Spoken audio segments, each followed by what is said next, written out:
مولا کا سونا مدہ خان علامہ مولانا عمران عباس قاضوی صاحب ممبر پر موجود ہیں.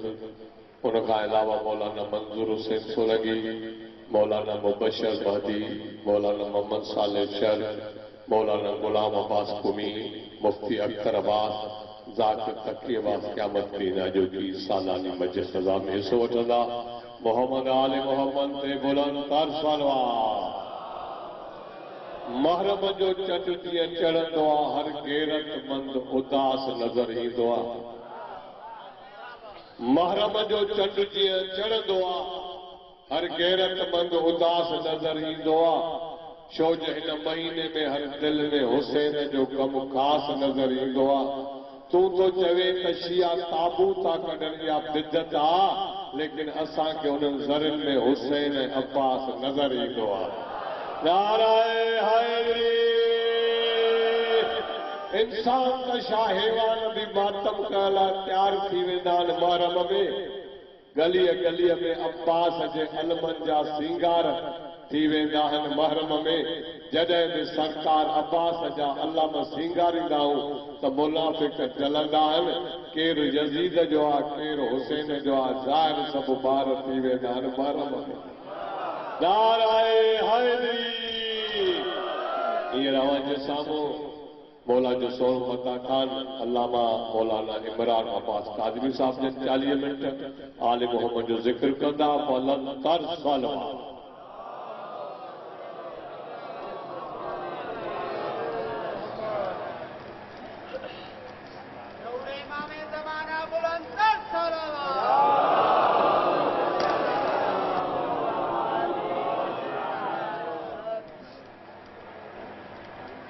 مجلس و ماتم جیسی عبادت کی قبولیت کے لیے بلند تر صلوات.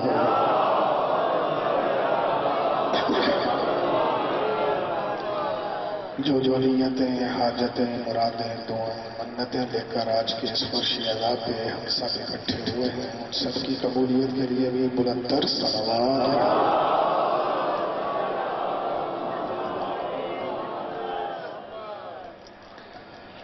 اپنے مرحومین کی بخشش کے لیے اور 12ویں سرکار کے ظہور کی تعجیل کے لیے بھی بلند تر صلوات.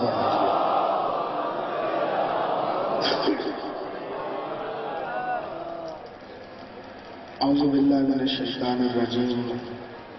بسم اللہ الرحمن الرحیم. الحمد للہ الواحد الاحد وفرد الصمد الذي لم يلد ولم يولد ولم يكن له كفوا احد. الصلاة والسلام على اول العدد ورسوله المسدد المصطفى الامجد ومحمود الاحمد حبيب اله العالمين ابي الزهراء محمد.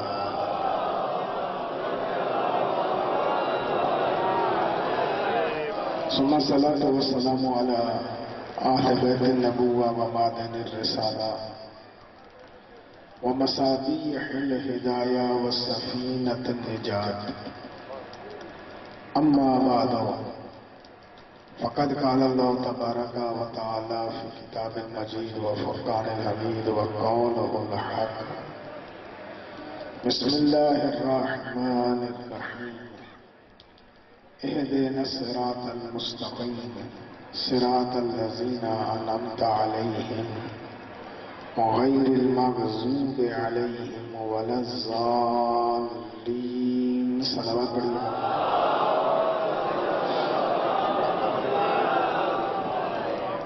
ارباب دانش صاحبان علم حضرات، سورہ مبارکہ الحمد کی بڑی معروف آیتیں ہیں جو کہ ہر نمازی اپنی نماز پنجگانہ میں باضابطہ طور پر پڑھتا ہے، کیونکہ اگر الحمد نہ پڑھی جائے تو نماز باطل ہے. اس لیے کوئی بھی مکتب فکر ہو، وہ مکتب فکر نماز پنجگانہ میں اس کلمے کی، اس آیت کی تلاوت ضرور کرتا ہے اور ترجمہ بھی اپنی اپنی مرضی کے مطابق کرتا ہے۔ اہدنا الصراط المستقیم، کہ میرے اللہ مجھے صراط مستقیم دکھا۔ جو یہ کہتا ہے کہ مجھے دکھا، اس کا مطلب ہے اس نے ابھی تک دیکھا نہیں ہے، تبھی یہ دعا مانگ کے پھر آمین کہتا ہے تاکہ دعا مستجاب ہو جائے۔ تو جس کی 1400 سالوں میں ابھی تک قبول نہیں ہوئی ہے، پھر قبول ہونی کب ہے؟ اہدنا الصراط المستقیم، کہ مجھے صراط مستقیم دکھا۔ حالانکہ اللہ اگلی آیت میں دکھا کیا ہے؟ صراط الذین انعمت علیہم، صراط مستقیم ان لوگوں کا راستہ ہے جن پر میں نے نعمت بھیجی ہے۔ اس کا مطلب ہے اب صراط مستقیم ڈھونڈنے کی ضرورت نہیں، بندے ڈھونڈ لے، وہ بندے جن پر اللہ نے نعمت بھیجی ہے، جو جو کام انہوں نے کیا ہے وہ صراط مستقیم بنتا گیا ہے۔ انعمت علیہم، ہر نعمت والا بندہ نہیں، نعمت تو ہر بندے کو ملی ہوئی ہے۔ آپ میں سے جتنے بیٹھے ہوئے ہیں سارے بندے نعمت والے ہوئے۔ آگے قید لگا رہا ہے غیر المغضوب علیہم، وہ نعمت والا بندہ کہ جس پر کبھی میرا غضب نہیں آیا، جو ہمیشہ میری غضب کا غیر تھا۔ غضب کا غیر کیا ہے؟ رحمت۔ غضب کا غیر کیا ہے؟ رحمت۔ وہ نعمت والے بندے ڈھونڈ جن پر میری رحمت ہی رحمت ہے۔ اب وہ رحمتیں ڈھونڈ، کون سی رحمت ہے؟ قرآن رحمت ہے، مصطفیٰ رحمت ہے، بطول رحمت ہے۔ یہ سارے جس گھر میں ملیں گے اس گھر کا نام ابو طالب ہے۔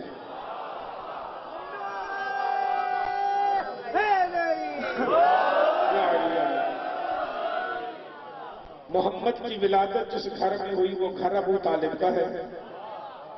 محمد نے جہاں بچپنا گزارا وہ بچپنا گھر ابو طالب کا ہے۔ نبی نے جہاں جوانی گزاری وہ جوانی والا گھر ابو طالب کا ہے۔ نبی نے 53 سال تک کا جو بڑھاپا گزارا وہ بڑھاپے والا گھر ابو طالب کا ہے۔ یعنی کائنات کی کل رحمت جس گھر میں آئی ہے وہ گھر ابو طالب کا ہے، اور جس گھر کی بطول بہو بن کے آئی ہے وہ گھر بھی ابو طالب کا ہے۔ تو اللہ کہہ رہے ہیں کہ جو غضب کا غیر ہے یعنی رحمت والا ہے، اس کا راستہ صراط مستقیم ہے۔ میرے بھائی جسے تو کافر کہتا ہے نا، اسی لیے تجھے آج تک نظر نہیں آیا کیونکہ تو اسے مانتا ہی کافر ہے۔ اگر تو اسے مومن سمجھ کے آتا تو ابو طالب تجھے صراط مستقیم دکھا دیتا۔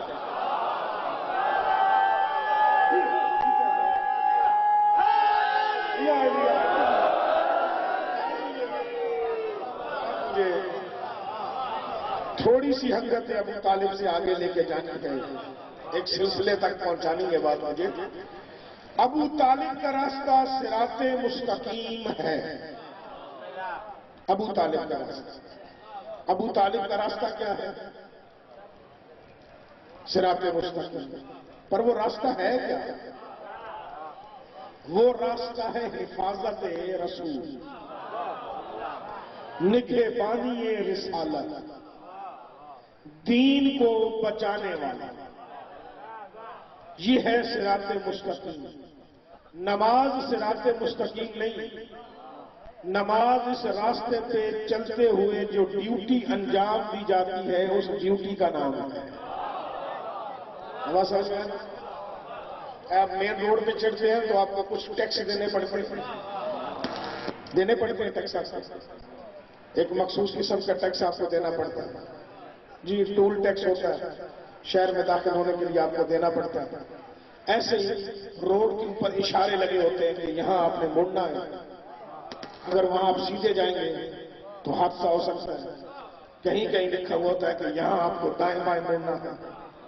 یہاں پھر سپیڈ کی لمٹ ہوتی ہے کہ آپ نے اتنا کم چلنا ہے، اتنا زیادہ چلنا ہے. جہاں آپ غلطی کریں گے وہیں چالان ہو جائے گا. لیکن یہ ساری چیزیں راستہ نہیں، راستہ کسی اور چیز کا نام ہے، یہ چیزیں کچھ اور ہیں. یہ ساری چیزیں راستہ نہیں، راستہ کسی اور چیز کا نام ہے، یہ چیزیں کچھ اور ہیں. ایسے ہی صراط مستقیم اور ہے، اس پہ چلتے ہوئے نماز پڑھنا یہ مڑنے کا نام ہے، اسپیڈ لمٹ کم کرنے کا نام ہے، ٹول ٹیکس دینے کا نام ہے. یہ ساری چیزیں فروعات دین جو ہے نا، یہ صراط مستقیم پہ چلتے ہوئے آپ نے انجام دینی ہے. صراط مستقیم ہے حفاظت دین. صراط مستقیم کیا ہے؟ حفاظت دین. اب جس نے آج تک دیکھا ہی نہیں، اس کا مطلب ہے کہ نہ اسے دین سمجھ میں آیا ہے، نہ دین کی حفاظت سمجھ میں آئی ہے. کیونکہ وہ دین سے بھی دشمنی رکھتا ہے، دین کے محافظوں سے بھی دشمنی رکھتا ہے. حفاظت دین کا نام ہے ابو طالب، کہ جب تک زندہ رہا ہے محمد کی طرف کسی دشمن نے آنکھ اٹھا کے نہیں دیکھا ہے، اور اسے بچا کے بتایا ہے کہ بندہ اولاد ہمیشہ دین پہ قربان کیا کرتا.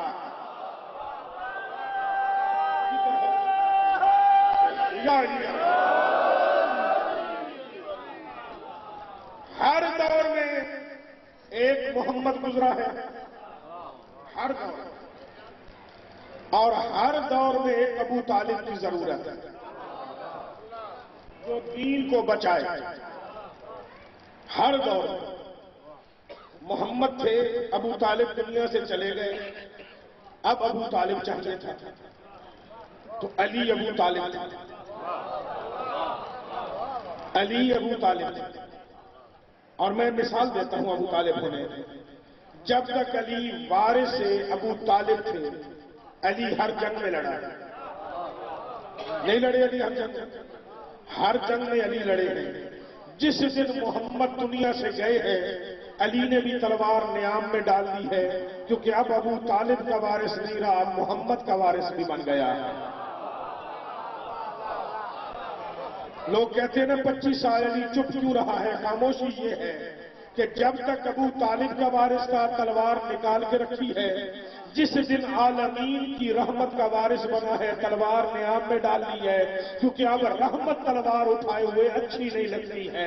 لیکن کچھ عرصے کے بعد جب لوگوں نے مجبور کیا، وہی ابو طالب کی ذرہ تن پہ پہن کے جب بازار میں علی آیا ہے تو میدان میں پہنچا علی، تو پھر سفین والوں کو بھی خیبر کا علی یاد آیا ہے، جبل والوں کو بھی احد کا علی یاد آیا ہے.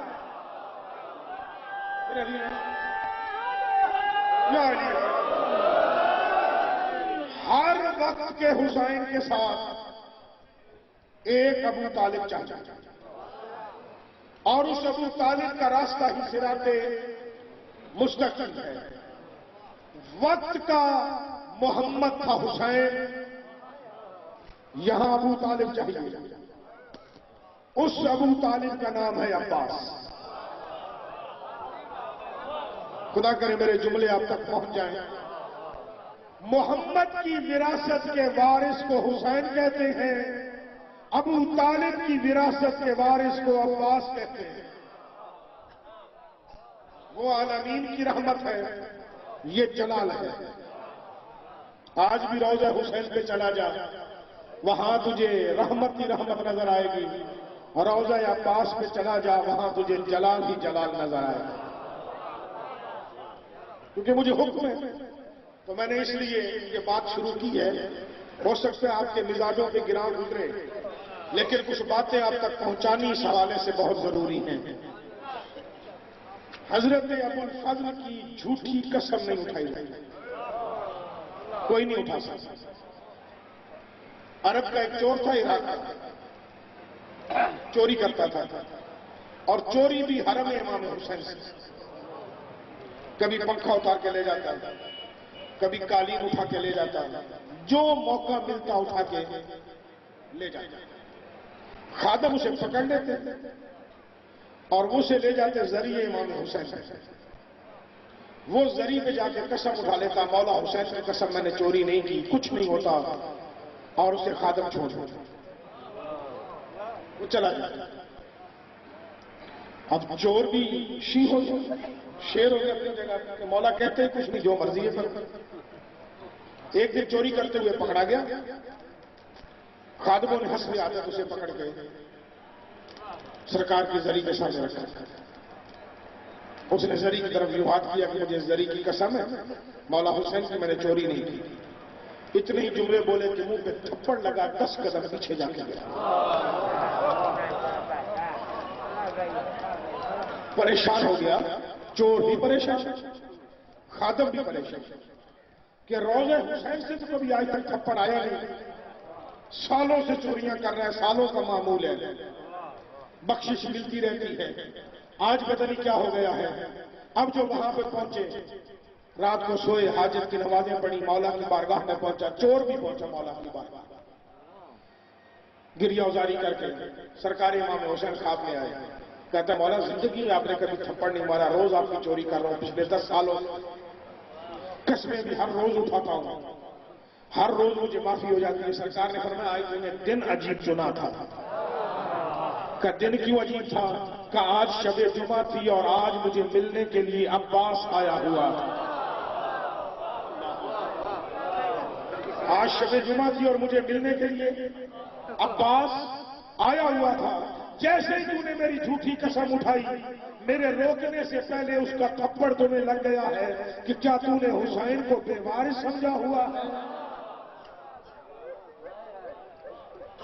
عباس کا جلال اتنا مشہور ہے، اتنا مشہور، کیونکہ وارث ہے وراثت ابو طالب۔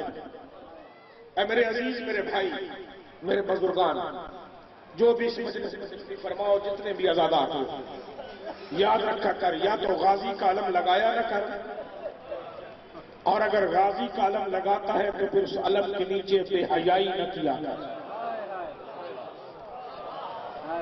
اگر بچا ہوا ہے تو ہو سکتا ہے زہرا کی دعا کا صدقہ تو بچا ہوا ہو، لیکن جس دن غازی کو جلال آ گیا نا، اس دن کچھ نہیں بچ سکتا۔ معصوم ہے 14 معصوموں میں ایک باب الحوائج ہے، جسے 7واں امام کہتے ہیں۔ غیر معصوموں میں جو 14 کی لسٹ میں نہیں آتے ہیں، 2 باب الحوائج ایسے ہیں جو ماں اور بیٹا ہیں، یعنی ام البنین بھی باب الحوائج ہے، عباس بھی باب الحوائج ہے۔ یہ شرط ملا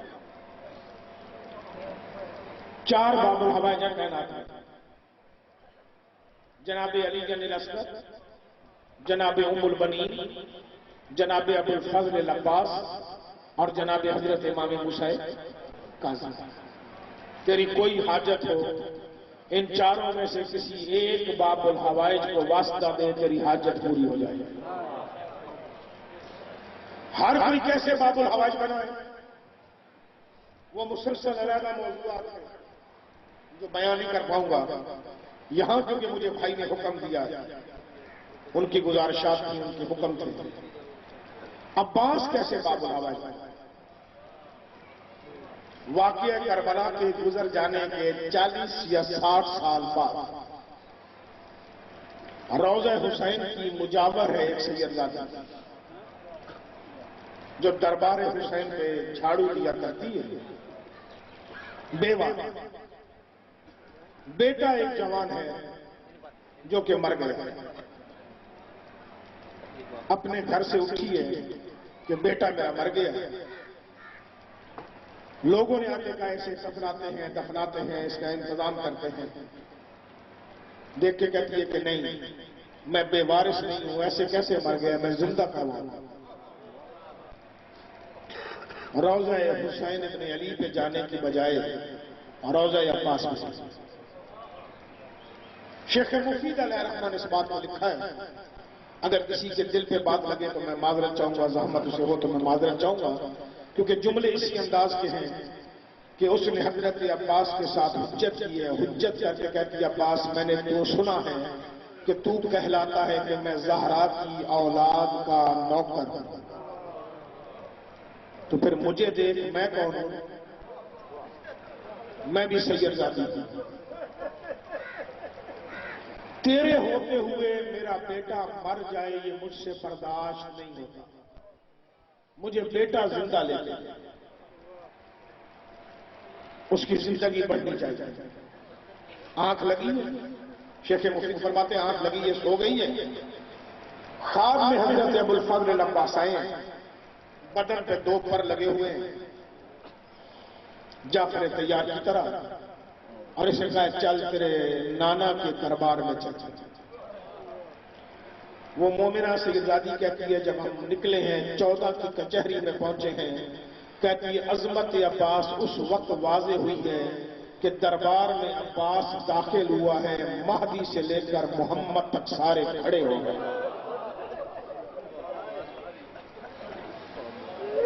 ہر بندے کے سینے پہ ہاتھ ہے اور اپنے سر کو جھکا کے کہتے ہیں ام البنین کا بیٹا ہمارا سلام, قمر بنی ہاشم ہمارا سلام. میرے مولا نے سلام کے جوابات دیے ہیں. مومنہ سیدزادی کہتی ہے قدم بوسی کی ہے جن شخصیات کی کرنی تھی کر کے رسالت ماب کی بارگاہ میں جا کے کہتے ہیں یا رسول اللہ بیٹی آپ کی ہے, مانگنے مجھ سے آئی ہے اور میں نہیں چاہتا میرے دروازے سے خالی جائے.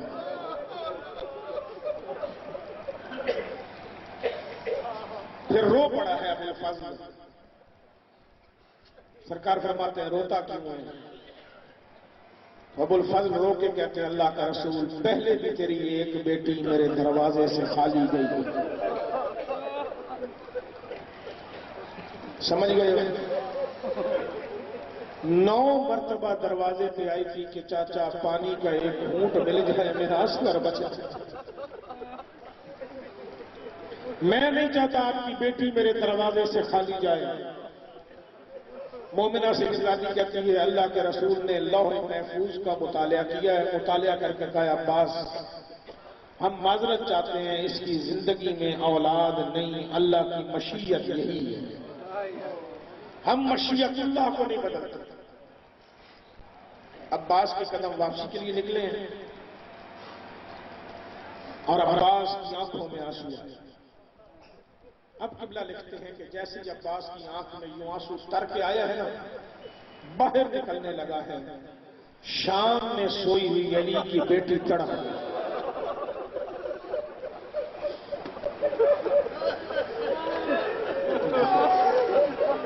اٹھی ہے, اپنی قبر سے نکلی ہے, نکل کے گئی ہے وہاں جہاں حسین کی غریب سو رہی ہے. جا کے کہتی ہے سکینہ اٹھ, فضا اٹھ, میرے ساتھ اللہ کی عدالت میں چلو. جناب سکینہ کہتی ہیں پھپھی اماں کیا قیامت آ گئی ہے, عدالت کا دن آ گیا ہے. میری آقازادی کہتی ہے سکینہ قیامت نہیں آئی پر قیامت سے کم نہیں, تیرا چچا عباس رو رہا ہے. مجھ سے میرے چچا عباس کا آنسو برداشت نہیں ہوتا, میرے ساتھ چل. لیکن فضا کو, سکینہ کو, علی کی بیٹی پائے تخت خداوندی کے قریب آئی ہے, عرش الہی کے پائے کو پکڑ کے کہتی ہے میرے اللہ زینب کچھ مانگتی ہے. آواز قدرت آئی ہے علی کی بیٹی مانگ میں دینے کو تیار ہوں. میرا عزیز کہہ رہا ہے کبھی پہلے مانگا ہے, مانگا تو ہر جگہ پہ ہے. کربلا سے شام تک زینب 35 شہروں میں چادریں مانگتی گئی, لیکن بڑا فرق ہے سامنے والے مسلمان کے جنہوں نے نہیں دیا ہے. یہاں کہہ رہی ہے میرے اللہ تیری بارگاہ میں مانگتی ہوں. آواز قدرت آئی ہے مانگ میں دیتا ہوں. کہتی ہے میرے مالک ایسے نہیں, قیمت چاہیے, قیمت میں چاہیے, ایسے مفت میں نہیں چاہیے. کہ کس بات کی قیمت؟ 2 چیزیں سامنے کر کے کہتی ہے میرے مالک ان کی کوئی قیمت ہے تو لگا. اب 2 چیزیں پتہ نہیں میں پڑھ سکوں تو سن سکے یا نہیں. پہلی چیز آگے بڑھائی ہے سکینہ کے کان. یوں آگے کر کے کہتی ہے میرے اللہ ان کانوں کی کوئی قیمت ہے تو لگا. آواز قدرت آئی ہے زینب مال بڑا قیمتی ہے اتنی قیمت نہیں. دوسرا اپنے سر کے بالوں میں ہاتھ ڈال کے کہتی ہے میرے مالک ان بالوں کی کوئی قیمت ہے تو لگا. آواز قدرت آتی ہے علی کی بیٹی قیمت بہت زیادہ ہے اتنی قیمت نہیں بتا حکم کر. دیکھے کرتی ہے کچھ نہیں آج کے بعد میرے غازی کو کسی کے دروازے پہ نہ جانا پڑے.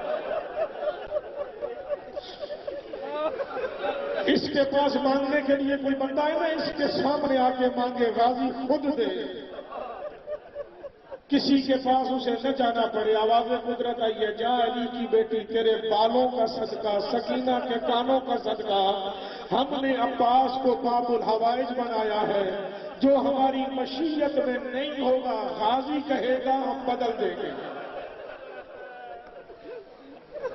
اللہ اکبر. دربار سے باہر نکل رہا تھا ابو الفضل عباس. دربار سے باہر نکل رہے تھے ابو الفضل عباس. سامنے آ کے کھڑی ہوئی ہے علی کی بیٹی. غازی کی نظر پڑی ہے. مومنہ سیدزادی کہتی ہے پھر دھاڑے مار کے رویا ہے. جھکنا شروع کیا ہے کہ علی کی بیٹی کے قدموں پہ اپنے پر رکھوں سر رکھوں. کہ علی کی بیٹی دونوں کندھوں سے اٹھا کے کہتی ہے عباس نظریں نہ جھکا مجھ سے نظریں ملا. میں آج تجھے باب الحوائج بنا کے آئی ہوں اپنے سر کی قیمت لگا کے آئی ہوں سکینہ کے کانوں کی قیمت لگا کے آئی ہوں. علی کا انداز دیکھ کے کہتا ہے علی کی بیٹی مرشد ذاتی تجھ سے وعدہ رہا کوئی تیرا واسطہ آ کے دے گا یا اس سکینہ کا واسطہ دے گا کبھی اس کی حاجت کو پورا نہ کروں ایسا ہو ہی نہیں سکتا. ٹھکرا دوں ایسا ہو ہی نہیں سکتا. مومنہ کہتی ہے میں نے اسی جگہ پہ کہا ابو الفضل تجھے سکینہ کے زخمی کانوں کا واسطہ ہے. میرا بیٹا زندہ کر کا مجھے نہیں پتا زندہ ہوا یا نہیں ہوا لیکن رویا ہے غازی بہت. رو کے کہتے ہیں کاش یہ زندگی اور موت کا اختیار مجھے 10 محرم کو مل جاتا اور یہ اجازت مجھے اس دن مل جاتی پھر میں پوچھتا کہ لوگ چادر لوٹتے کیسے. مومنہ کہتی ہے میری آنکھ لگی ہوئی تھی منظر بدل گیا. اتنے میں میرا بیٹا کفن میں ملبوس اس کے ساتھ لوگ گنوں دوڑتا ہوا آ رہا ہے. ابو الفضل ابو الفضل ابو الفضل آ کے زری سے چپٹا ہے. میں بھی اٹھا ملی ہوں. ان کا بیٹا خیر ہے کاما تو ادھر آ گئی تھی. مجھے کفن پہنایا گیا غسل دیا گیا کفن پہنایا گیا. انتظار تھا کہ تو آئے گی. اتنے میں ایک شخص آیا آسمان سے جس نے آ کے مجھے پاؤں کی ٹھوکر ماری اور کہا اٹھ ہم نے تجھے زندگی دی ہے. میں نے کہا اتنا صاحب اخلاق نظر آتا ہے تو مجھے پاؤں کی ٹھوکر سے جگا رہا ہے ہاتھوں سے اٹھا لیتا. کاما میرے یہ جملے کہنے تھے پھر ہر گھر کی دیوار پہ اس کی ٹکر تھی. رو رو کے مجھے کہہ رہا تھا سید زادہ اگر میرے ہاتھ ساتھ ہوتے تو آج علی کی بیٹی اپنے سر پہ واسطے دے رہی ہوتی. اگر میرے ہاتھ ساتھ ہوتے تو کیا سمجھتا ہے حسین کی بیٹی کانوں کے واسطے دے رہی ہوتی. مجھے پہچان ابو الفضل عباس ہوں. میرے بازو قلم ہو گئے. کبھی تو تیری دادی کو بازار جانا پڑا ہے کبھی تو تیری دادی سکینہ کو تماچے کھانے پڑے ہیں. ہاں بس اللہ آخری جملہ اور آپ کی زحمت تمام کر دوں. جتنی بھی فطرت انسان ہے جتنی بھی انسان پہ مصیبت آئے نا جتنا بوڑھا بھی ہو جائے اسے یاد مشکل وقت میں مصیبت میں تکلیف میں ماں یاد آتی ہے. لیکن پتہ نہیں کائنات میں یہ عباس کس ہستی کا نام ہے. حسین سے لے کر سکینہ تک جس میں بھی کوئی مصیبت آئی ہے ماں کی بجائے عباس یاد آیا ہے. حسین گھوڑے پہ سوار ہونے لگا ہے تب بھی عباس یاد آیا ہے. شمر نے خنجر چلایا ہے، تب بھی عباس یاد آیا ہے۔ حالانکہ جناب سکینہ کو وَأَخَذَتْ مِنْ شَعْرِهَا وَجَرَّتْ مِنْ جَسَدِ عَلِيَّا، جب بالوں سے پکڑ کے باپ کی لاش سے گھسیٹ کے علیحدہ کیا جا رہا تھا نا، اور تماچا مارا جا رہا تھا، تب بھی یہ نہیں کہہ رہی تھی کہ اما رباب مجھے تماچے لگ رہے ہیں، بلکہ یہی کہہ رہی تھی چاچا غازی اکبر کی جاگیر میں تماچے کھا رہی ہوں۔ خاندان اہل بیت کے ناز کا نام عباس۔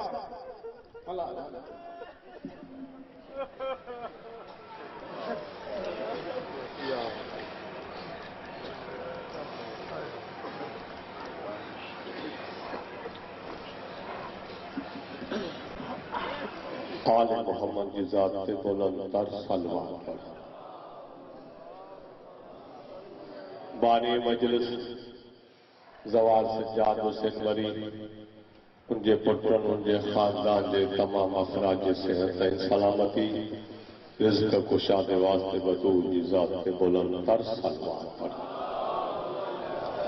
منتظمین جلسہ استاد امام بخش بیا جیترا خدمتگاران سبیلن